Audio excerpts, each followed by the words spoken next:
Bismillahirrahmanirrahim. Assalamualaikum warahmatullahi wabarakatuh.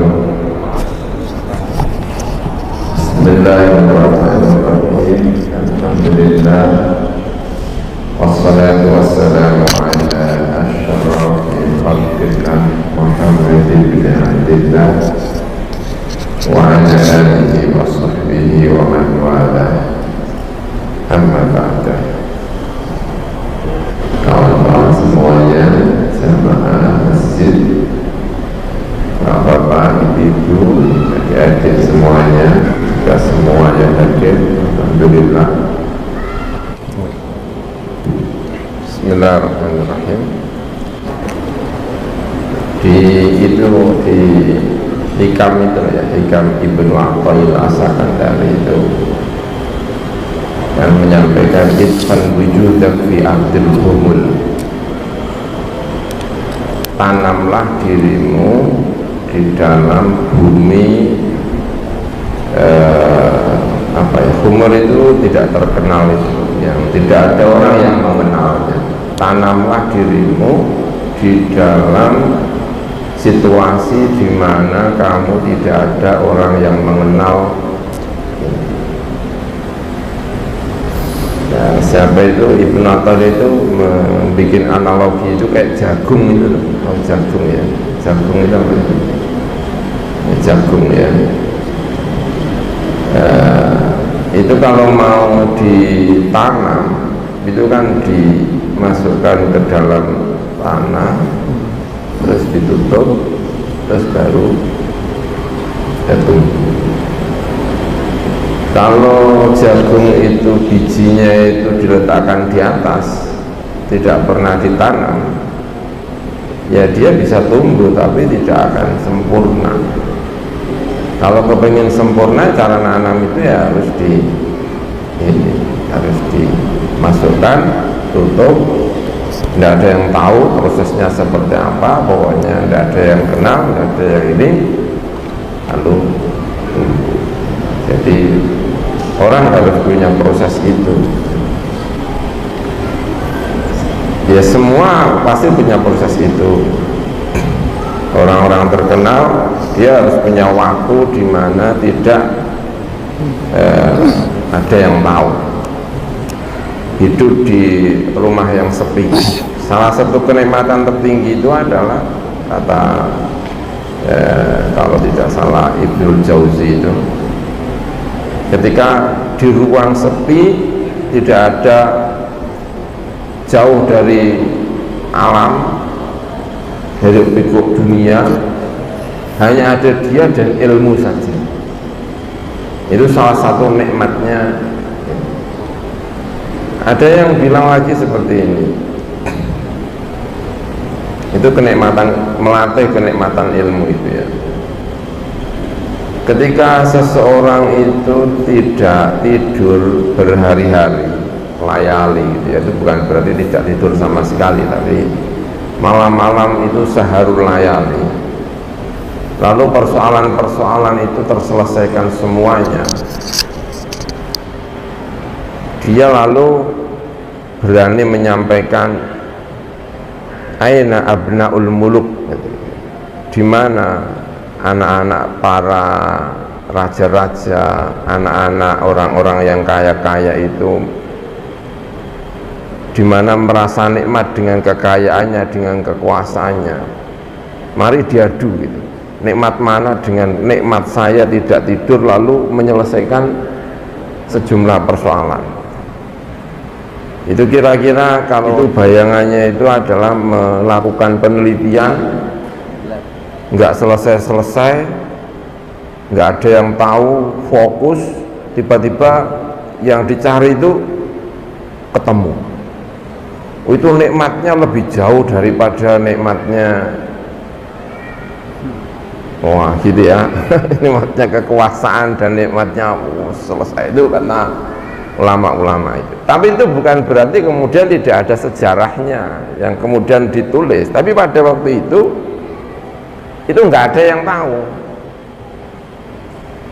ya fokus ya hanya di situ. Dan semua orang saya pikir kalau kepengen sukses ya perlu ada waktu-waktu yang seperti ini. Kalau setiap hari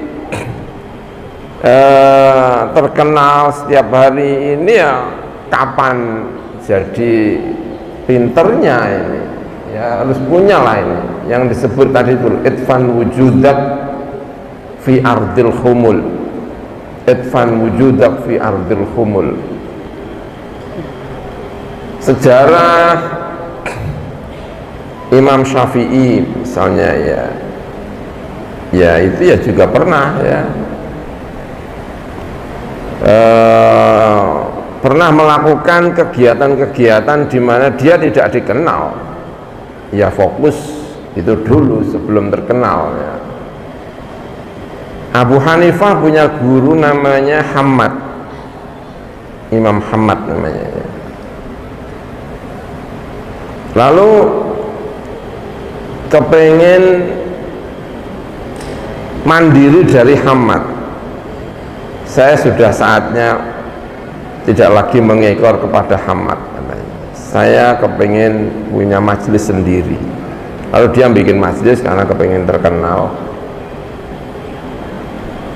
Nah, tapi di tengah jalan ada berbagai pertanyaan, lalu kesulitan menjawab.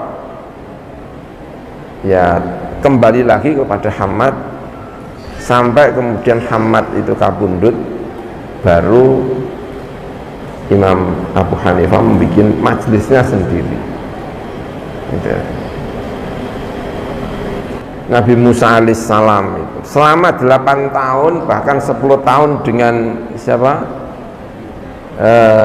Nabi Syu'aib itu apa yang dilakukan? Ya yang dilakukan ya belajar ya. Yang dulunya hidup di dalam kerajaan di mana? Di Mesir, lalu datang hidup dengan di desa dengan ini, sehingga ada sesuatu yang signifikan dalam waktu 10 tahun atau 8 tahun 10 tahun ini. Ada waktu yang luar biasa, pengembangan diri yang luar biasa terhadap Nabi Musa alaihissalam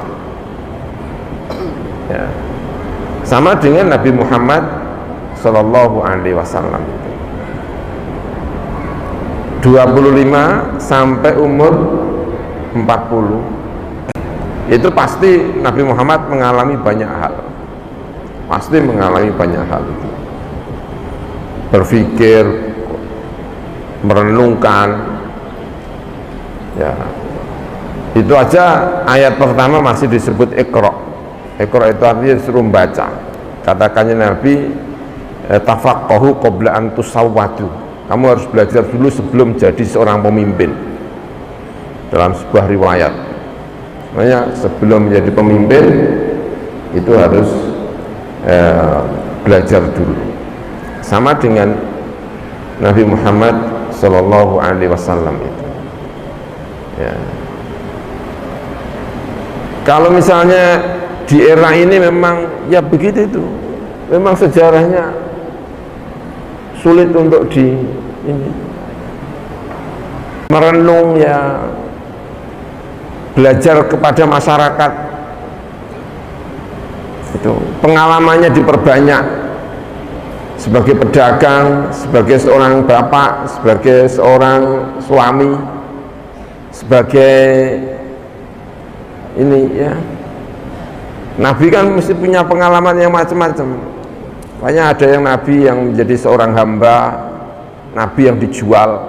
Nabi Yusuf alaihissalam itu kan Nabi dijual, budak. Nabi Yusuf itu kan budak, sehingga tidak ada alasan apapun seorang budak untuk mengatakan saya tidak mungkin menjadi sukses. Itu enggak perlu ada alasan itu. Kenapa ya? Karena ada Nabi yang mantan budak,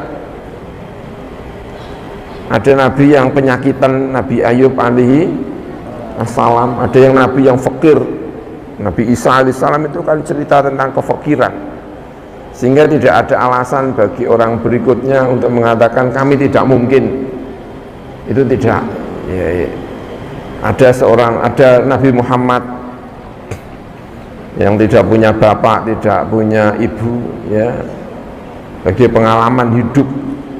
Nabi itu dididik untuk punya pengalaman yang macam-macam, ya, punya istri, ya, punya anak, pernah jadi fakir, pernah jadi kaya, pernah jadi apalagi pedagang, ditinggal mati anak, ditinggal mati istri.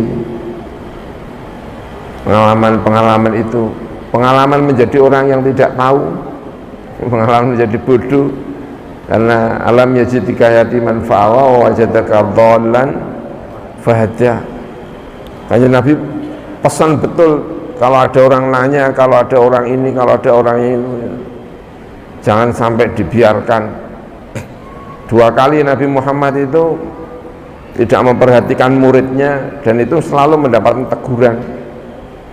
Itu bagian dari pengalaman. Jadi saya pikir pertanyaan tentang kenapa kok tidak ditulis sejarah Nabi Muhammad Sallallahu Alaihi Wasallam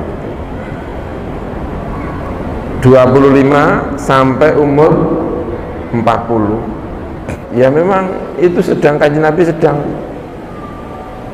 ya memang sedang itu, ya, tapi bukan berarti kemudian mungkin di tengah itu Nabi Muhammad apa yang tidak ada cerita tentang Nabi Muhammad belajar kemana, yes, berada di situ, tetapi tidak ditulis seperti apa gitu. Dan salah satu pemaknaannya itu dalam proses sedang mematangkan diri, karena harus ada yang namanya orang mematangkan diri, itu harus ada. Nggak mungkin Nabi itu diberikan kepada orang yang tidak berhak, itu nggak mungkin. Allahu a'lamu haitsu yaj'alu risalatah, pasti berhak atas kenabian. Tidak mungkin salah alamat. Ada Nabi kok salah alamat, itu gimana? Salah memberikan wahyu, ternyata setelah dikasih wahyu itu ndablek. Nggak mungkin lah. Ya itu, ya saya kira itu, ya.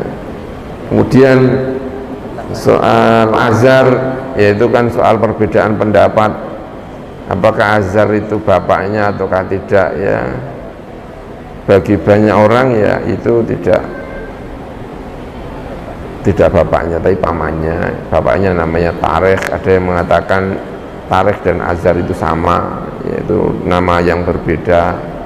Tapi kalau dalam sejarah-sejarah itu memang namanya Tarikh, ya, bin Tarikh itu. Tapi apakah azar itu nama yang berbeda atau kayak ini, ya itu khilaf gitu, ya. Kalau bagi yang mengatakan itu bapaknya dan bapaknya itu penyembah berhala, ya berarti dia tidak percaya bahwa Nabi itu dari Nabi sampai berikutnya itu harus orang yang suci, ya berarti ya dia tidak percaya itu, ya umat Islam ada yang tidak percaya, tapi ada juga yang percaya bahwa itu memang dari orang-orang yang terbaik. Saya dipilih dari orang yang terbaik, dari orang yang terbaik, dari orang yang terbaik, sehingga nabi-nabi itu atas-atasnya ya baik-baik semuanya, ya nggak ada yang tidak baik. Namanya baik, termasuk bapaknya Ibrahim baik, ya termasuk bapaknya Ibrahim ya harus baik. Nah kalau ada cerita azab, ya berarti itu bukan bapaknya, itu adalah pamannya, ya sederhana sebetulnya, ya, gitu. Nah ada sekelompok, ya seperti orang-orang Al-Azhar di mana saya belajar, itu memang senang dengan husnudzon kepada Nabi Muhammad Sallallahu Alaihi Wasallam. Banyak husnudzon dengan Nabi, dengan ini, bahwa bapaknya itu baik-baik, ininya baik-baik, sampai kepada Nabi Adam alaihi assalam. Ya, tapi kalau kemudian ada orang yang nggak percaya, ya nggak percaya, ya nggak apa-apa. Ini tidak mengurangi keimanannya, ya itu tidak mengurangi keimanannya. Gitu. Ya orang tidak percaya gitu saja ya ini ya.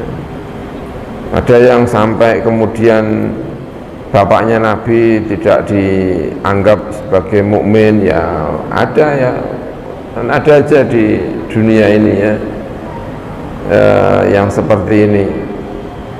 Tapi kalau bagi kami ini biasanya kalau di pondok-pondok di apa itu ya kami percaya bahwa Nabi itu bapaknya baik-baik, Nabi Muhammad juga baik-baik. Nabi Muhammad tidak pernah menyembah berhala, bapaknya juga tidak pernah menyembah berhala, mbahnya juga tidak menyembah berhala. Kalau pada waktu itu belum bisa melakukan ibadah dengan benar, ya memang belum ada waktu itu ibadah yang benar, itu memang nggak ada. Karena cara beribadah pada waktu itu sebelum ada tadi itu yang saya sebut wawajadaka dhalan fada, itu memang sedang bermasalah dengan cara ibadah itu.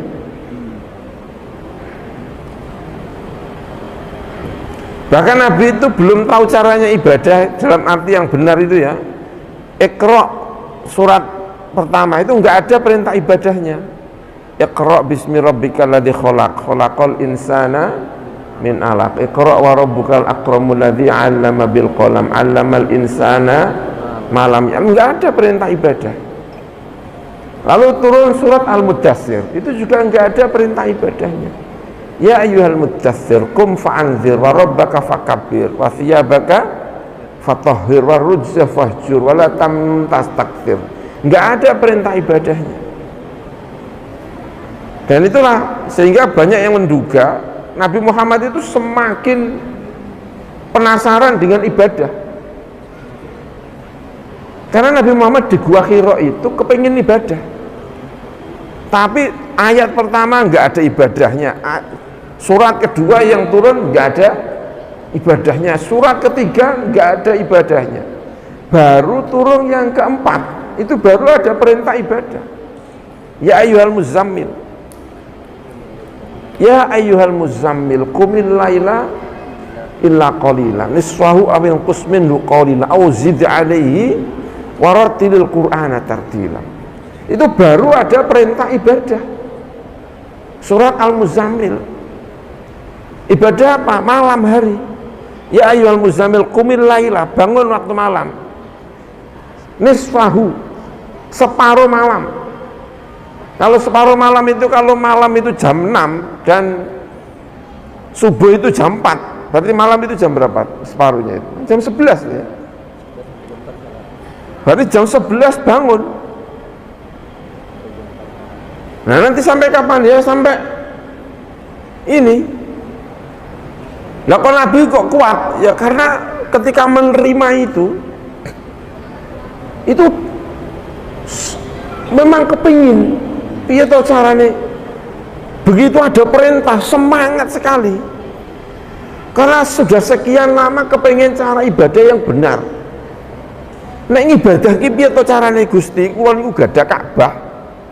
Punya Ka'bah, punya ini, tapi tidak tahu caranya ibadah. Dan itu sampai di Gua Hira turun itu pertama itu Iqra, lalu ya ayyuhal mudaththir, lalu surat Nun wal qalami wa ma yasturun. Enggak ada ibadahnya, baru surat apa? Al-Muzammil ada ibadahnya. Makanya Nabi menerima ibadah itu luar biasa. Itu sampai kuat begitu. Nah itu baru ada ibadahnya. Tata caranya sholat, tata ininya itu baru di surat Al-Muzammil. Gitu. Itu baru di ini ya, dari surat Al-Muzammil itu. Ya makanya ya begitulah ya. Nabi Muhammad Shallallahu Alaihi Wasallam, karena sudah sekian lama bapak ayo gak ngerti cara ibadah, baik orang ngerti cara ini, tapi jangan dianggap mereka nyembah berhala, bukan, hanya tidak tahu caranya ibadah yang benar. Tapi bukan berarti nyembah berhala, bukan berarti minum homer, bukan, atau main perempuan, bukan. Ya, kita baca buku-buku tafsir ketika menjelaskan alam yajidka yatiman fa'awa wa wajadaka dhallan, Muhammad kamu itu sesat. Itu bukan berarti sesatnya Nabi Muhammad sebelum diangkat jadi Nabi itu sesatnya bukan berarti minum khamr, bukan, atau nyembah berhala juga bukan, main perempuan juga bukan, judi juga bukan. Lalu sesatnya apa? Ya buku-buku tafsir yang saya baca, sesatnya itu artinya belum tahu cara ibadah yang benar. Termasuk bapaknya, ya termasuk bapaknya, termasuk mbahnya, ya termasuk mbahnya tidak tahu cara ibadah yang benar. Tapi bukan berarti mbahnya sesat dalam arti nyembah berhala, bukan, atau berarti main perempuan juga bukan, melakukan pernikahan yang tidak benar, bukan. Karena nikah zaman jahiliyah itu nikah itu macam-macam, namanya nikah. Ada perempuan suaminya 2, suaminya 3, ada, iya ada, namanya nikah. Tapi waktu itu kalau ada perempuan nikah dengan suami banyak itu nanti ketika istrinya itu hamil punya anak itu rebutan, bukan sekarang. Kalau sekarang itu malah menghindar, itu kayaknya nggak anak saya itu. Tapi dulu zaman jahiliyah itu kalau ada perempuan suaminya itu banyak, itu kalau nanti punya anak itu rebutan, itu anak saya, itu anak saya, itu anak saya. Tapi iya ada perempuan. Nah, ini nikah zaman jahiliyah. Apakah keluarganya Nabi ada yang nikah begini? Nggak ada, nggak ada yang seperti ini. Nikah jahiliyah seperti ini nggak ada. Bapaknya minum khamr enggak, mbahnya minum khamr juga enggak. Nah kalau disebut sesat artinya tidak tahu cara ibadah yang benar. Nah apakah yang seperti ini kemudian dihukumi sebagai kafir, sebagai, nah itu dia ya. Ya saya kira ya enggak, ya memang waktu itu begitu. Itu. Apa itu begitu, belum tahu, belum ada wahyunya. Wahyunya itu sudah sejak zaman Nabi Ismail. Zaman Ismail itu entah berapa abad dari Nabi Muhammad itu, mungkin 1600. Bayangkan 1600 itu ya sudah, ajaran itu ya sudah, mana yang benar, mana yang, nah, hanya sedikit-sedikit yang itu ketahuan, ya. Jadi, nah soal azhar itu bapaknya atau tidak, ya itu soal perbedaan pendapat di antara ulama. Tapi jumhur yang biasa mengikuti seperti diajarkan di pondok pesantren, diajarkan di Al-Azhar, itu banyak yang percaya azhar itu bukan bapaknya tapi apa, pamannya. Bukan bapaknya tetapi pamannya. Ya. Nah berikutnya ya, apakah guru tidak boleh mengunjungi muridnya? Ya boleh-boleh saja, ya enggak masalah sih. Guru kok enggak boleh mengunjungi muridnya? Nabi Muhammad itu ya mengunjungi muridnya, ya diundang muridnya, ya ini. Nah yang menjadi bermasalah itu adalah yang menjadi bermasalah yaitu seperti disampaikan oleh Jalaluddin Ar-Rumi itu loh ya, hati-hati bahwa murid itu seringkali menjadikan berhala menjadikan berhala, dan guru harus berani memecah berhala yang dibikin oleh muridnya atas gurunya. Itu kan agak berbahaya, yang masuk pada wilayah-wilayah ini itu kan ini ya. Saya dulu waktu di sekolah di Rudi Al-Azhar itu saya punya guru ya, namanya itu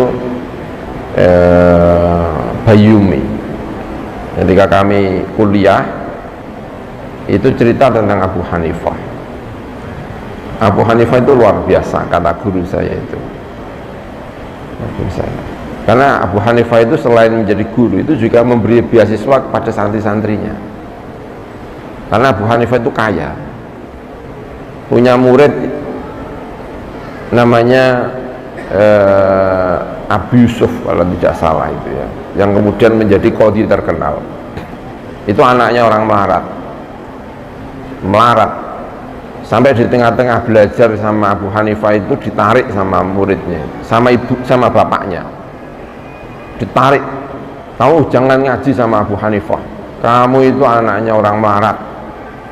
Abu Hanifah itu kaya, jadi kalau dia ngaji sudah nggak mikir makan, kalau kamu itu yang dipikir itu makan. Itu bapaknya yang ngomong gitu, itu bapaknya sama anaknya itu. Udah, kamu nggak usah ngaji, kamu itu kerja saja. Nggak ngaji berhari-hari, dijemput oleh Abu Hanifah ke rumahnya, kamu ngaji, saya yang biayai. Kalau dibiayai sampai besar, sampai ini dibiayai sampai menjadi orang top, qadhi paling top di Baghdad, itu adalah muridnya Abu Hanifah. Nah, hebatnya Abu Hanifah itu bilangnya begini sama murid-muridnya itu, sama muridnya. Bayangkan kalau misalnya Abu Hanifah itu sering datang ke muridnya itu kan nanti kayak semacam minta balas jasa, dan barangkali itu yang paling mungkin tidak dikehendaki. Tapi kalau sekedar berkunjung ya, Nabi Muhammad itu juga berkunjung kepada murid-muridnya ya. Nabi Muhammad itu juga berkunjung kepada murid-muridnya. Tapi yang hebat dari Abu Hanifah itu berkata sama murid-muridnya itu begini, kata guru saya itu ya dulu itu, saya baru bisa merasa hebat kalau kamu sudah bisa berbeda pendapat dari saya. Itu saya baru berhasil sebagai seorang guru. Jadi tidak kepengen murid-muridnya itu sekedar mengikuti, tetapi kalau memang ada sesuatu yang penting untuk berbeda, itu ya berbeda. Imam Syafi'i itu muridnya Imam Malik. Orang paling terkenal fanatik dengan Imam Malik itu Syafi'i. Terkenal fanatik terhadap Imam Malik. Tapi begitu Imam Syafi'i itu pindah di Mesir,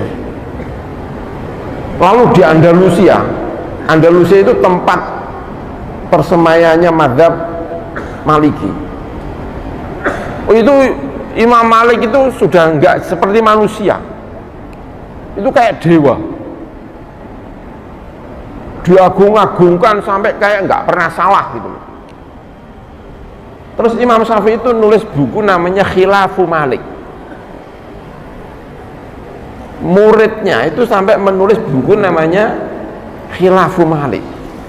Malik itu bisa kita berbeda dari Imam Malik, itu bisa.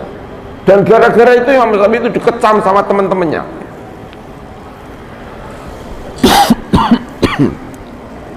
Nah, jadi kalau ada anggapan tidak boleh mengunjungi itu, diantaranya saya pikir itu ya karena ini itu, karena untuk memecah bahwa ilmu itu hanya bisa berkembang kalau tidak ada fanatik. Tidak ada fanatik. Jadi Imam Syafi'i itu muridnya Imam Malik, bahkan terkenal fanatik, tapi di ujung hidupnya itu menulis buku namanya Khilafu Malik, karena melihat teman-temannya itu sudah menganggap Imam Malik itu seperti dewa, dan itu tidak disukai oleh Al-Imam Asy-Syafi'i. Imam Syafi'i itu kalau berdebat itu selalu bilang begini, saya berharap kamu yang benar, bukan saya yang benar. Dan nanti kalau kamu menemukan saya yang benar, kamu pakai, dan gak usah kamu bilang ini Imam Syafi'i, tapi ini kebenaran. Itu Imam Asy-Syafi'i. Saya kepingin semua orang, kalau memang saya ini benar, mengikuti ini tanpa mereka mengatakan ini Syafi'i, ini kebenaran. Itu Al-Imam Asy-Syafi'i.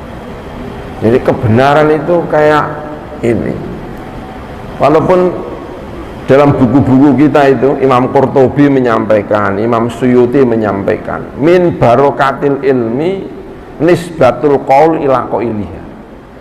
Termasuk barokahnya ilmu itu adalah menisbatkan pendapat kepada pemiliknya. Imam Qurtubi ketika menulis tafsir itu, saya punya syarat dalam buku ini, setiap ada pendapat dan itu pendapat orang lain akan saya nisbatkan kepada ini. Jujur ketika bahwa ini itu saya ngambil dari ini, ngambil ini, itu jujur gitu. Itu barokahnya ilmu. Kalau mau, tapi mahasiswa kadang-kadang nggak jujur ya, copy paste asal duduk gitu ya. Itu enggak barokah. Barokah itu katanya Imam Suyuti juga menyampaikan itu, Imam Qurtubi juga menyampaikan itu. Kalau kepengen berkah, ilmunya itu berkah, kalau memang itu ngambil dari mana ya harus sampaikan. Itu ngambil kata teman saya, kata teman saya, terinspirasi dari siapa, terinspirasi dari siapa, disampaikan. Itu barokah. Tapi Imam Syafi'i sendiri mengatakan, kalau saya benar, orang-orang pada mengikuti, saya kepinginnya mengikuti saja, dan mengikuti atas nama kebenaran, bukan atas nama itu dari saya. Imam Syafi'i itu saking tawaduknya Al-Imam Syafi'i. Jadi dalam kita itu ada gini, ada ini loh ya. Di satu sisi Imam Ali itu pernah mengatakan begini, kalau tidak salah dari Sayyidina Ali ya, unzur maqala wala tanzur man qala.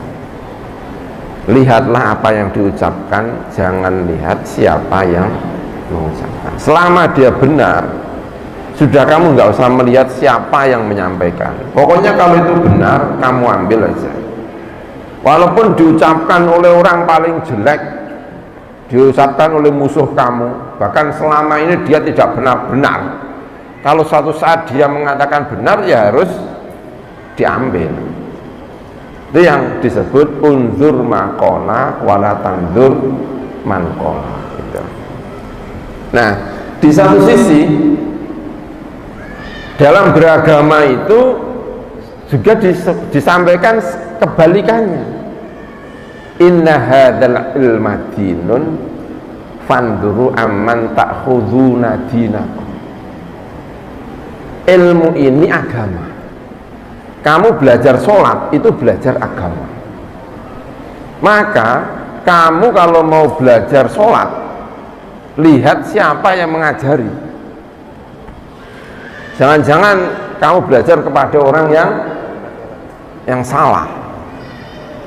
Jadi di satu sisi itu ada kalimat undur maqala wala tandur mangkola, artinya kebenaran itu pokoknya dari manapun diambil, tidak peduli siapapun yang ngomong. Tapi di satu sisi juga ada pernyataan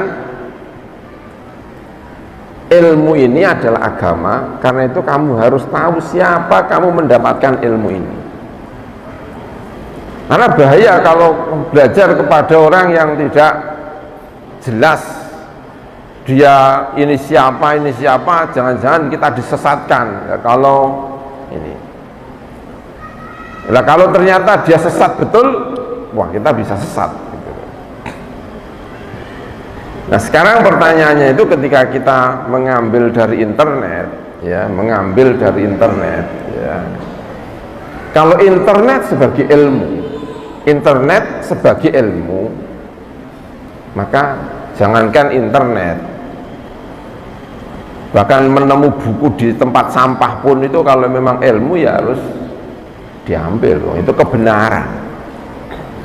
Tapi gitu ya, sebagai sebuah agama, bagi orang-orang yang tidak punya pengalaman, tidak bisa menilai ini benar apa salah, apakah ini ya, yang saya terima ini, orang tidak pernah belajar ilmu agama sama sekali, itu kan tidak tahu ini benar apa salah, itu kan tidak tahu. Maka kewajiban dia adalah pertama mencari orang yang benar. Ya, kalau dalam usul fiqh ya, usul fiqhnya itu bilang begini loh, usul fiqhnya itu kewajiban orang yang pintar itu ijtihad. Kewajiban orang pintar adalah apa? Ijtihad. Mencari hukum yang sesuai dengan keyakinan dia. Karena dia sudah tahu Al-Qur'annya, tahu hadisnya, tahu ini, sehingga dia tugasnya adalah mencari mana yang benar. Itu. Kalau misalnya ada orang pintar, ya orang pintar, lalu ada satu persoalan, ya satu persoalan, apakah ini ikut A ataukah ini ikut B.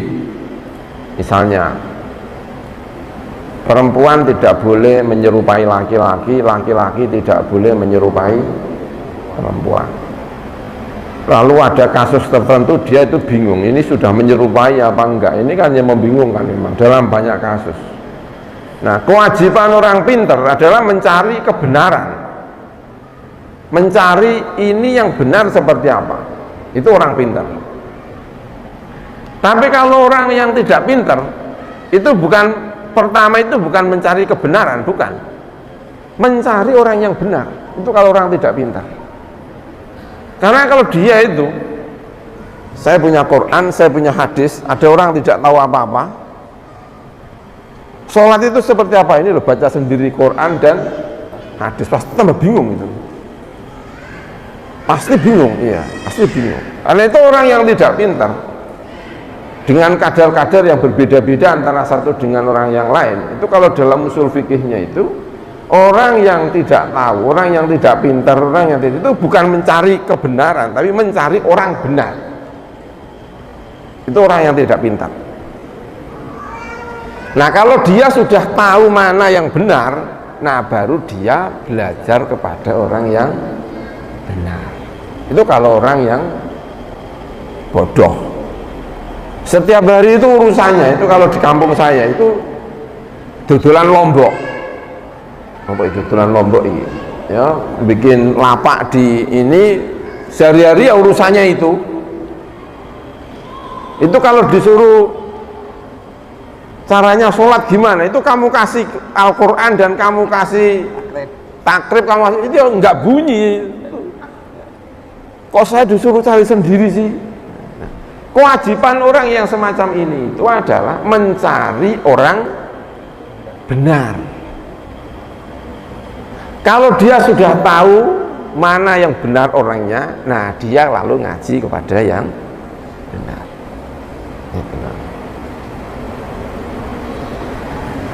Ada khutbah, khutbahnya itu lupa baca sholawat, iki sah apa ora, nah, gitu ya. Lalu geger. Kalau yang pinter-pinter kan gampang, ya kamu cari-cari sendirilah, kamu kan ya punya kitab mu'in, kamu punya itu, cari-cari sendiri kan. Nah sekarang yang tidak pinter disuruh apa ini? Ya kamu carilah, kitab kan banyak. Ya enggak lah, kalau yang enggak pinter mesti jawabannya begini, kamu cari orang yang kamu percaya sebagai orang benar, lalu kamu tanya gitu. Nah, dia kalau suruh nyari sendiri tambah mumet. Ini Qur'annya cari sendiri, ini Sahih Bukharinya, ini Sahih Muslimnya, ini kamu cari sendiri. Itu kalau nyari sendiri berarti dia harus sekolah dulu. Ini ketemunya mungkin 10 tahun dan itu lupa kalau dia itu penjual lombok. Lupa bikin tempe, lupa bikin, memang pekerjaannya itu simpel sebetulnya, cari orang yang benar, orang yang ini. Maka kewajiban orang, makanya Imam Ali itu paling sebel itu dua, Imam Ali itu paling sebel dua. Imam Ali itu satu, ya, orang bodoh tapi khusyuknya minta ampun. Orang bodoh khusyuk, berpakaian kayak orang pinter, Itu kata Imam Ali, ini menakutkan ini. Kenapa kok menakutkan? Karena yang seperti ini banyak pengikutnya. Orang bodoh berlagak pinter, khusyuk itu biasanya banyak pengikutnya. Dan nanti kalau ditanya, karena sudah menjadi imam, sak jawab. Yang kedua yang disusahkan Sayyidina Ali itu apa?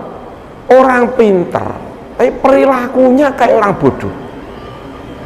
Pinter tapi perilakunya kayak orang bodoh, nggak ada khusyuk-khusyuknya, nggak ada ininya. Ini juga mengkhawatirkan. Kenapa kok mengkhawatirkan? Dia kalau ditanya, itu hawa nafsunya lebih tinggi daripada keinginan untuk mencapai kebenaran. Hukum itu bisa dimain-mainkan sama orang yang kayak gini nih. Kalau ditanya hukumnya halal atau haram, itu tinggal bayarannya berapa. Itu bisa yang seperti ini.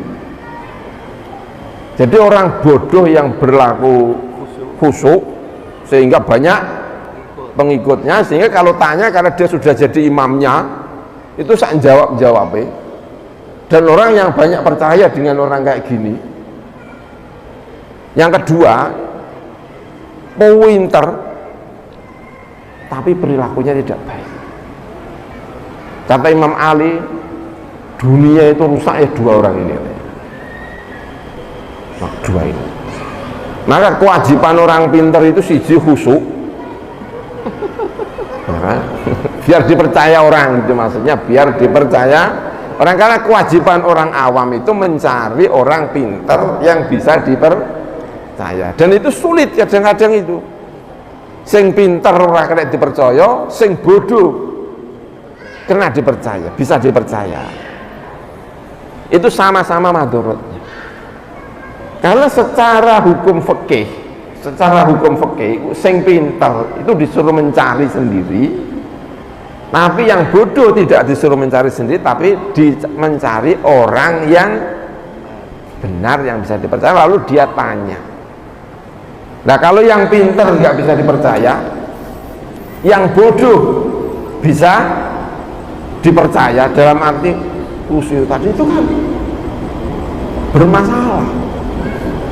Itu bermasalah betul. Nah sekarang kalau misalnya di internet, ya siapa yang buka internet? Lalu websitenya siapa? Jangan-jangan,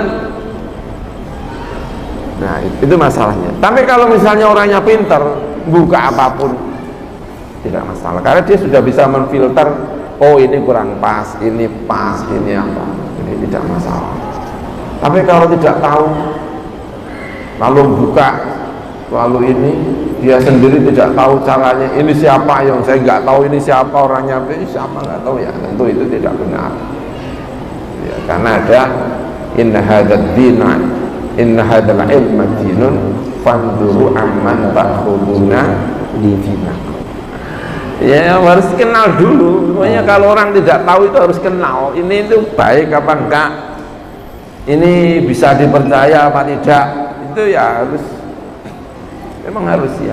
Karena kewajiban orang yang tidak tahu itu adalah mencari guru yang bisa dipercaya. Itu kewajiban.